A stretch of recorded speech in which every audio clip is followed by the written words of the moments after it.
आज सकाळ सकाळ चहाची इतकी तलब झालेली होती, म्हणलं चला आज थोडा का होईना पण चहा पिऊनच घ्यायचा. तर आज बिस्किट होतं त्यामुळे एक ना थोडासा चहा बनवलेला होता. चहा बिस्किट खाऊन घेतलं. त्याच्यानंतर तनिषला आंघोळ करून ना आज सुट्टी होती त्याला, त्यामुळे त्यालाच देवपूजा करायला आली होती. त्यानं देवपूजा केल्यानंतर ना त्याला दूध चोकोच खायचं होतं ते दिलं.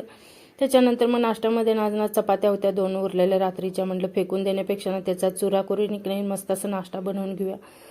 एकदम छान असं चवीला झालेलं. तर नाश्ता वगैरे करून घेतला आणि त्याच्यानंतर मग दुपारचं थोडंसं स्वयंपाक वगैरे करून ठेवला. आणि मला इथं घाऱ्या बनवायच्या त्या गावाकडून भरपूर दिवस झाला हा लाल भोपळा आणलेला होता. थोडा एक सुकल्यासारखं होत होता म्हणून म्हटलं चला आज त्याचं घाऱ्या बनवूया. तर एक ते इतका हार्ड होता ना ते चाकून सुद्धा व्यवस्थित कट होत नव्हता. कुकरला शिजवून घेतले 1 शिट्टी देऊन आणि त्याच्यानंतर मग खिसून त्याच्यामध्ये पीठ, गूळ, वेलची, सुंठ वगैरे घालून सगळं व्यवस्थित मिक्स करून छान असं पुऱ्या वगैरे लाटून घेतल्या. ते झाल्यानंतर मग दुपारचं जेवण वगैरे करून घेतलं. आणि आता दुपारच्या वेळेला इतकं गरम होते ना सारखं काहीतरी थंड प्यावं असं वाटतं म्हणून म्हटलं चला आज कोकमचं सरबत बनवूया. पण त्या केनाचं ढक्कन ना अजिबात दोघांनी ट्राय केलं तरी पण निघत नव्हतं. पण जबरदस्तीनं थोडंसं चाकून कापून काढल्यानंतर मग निघलं.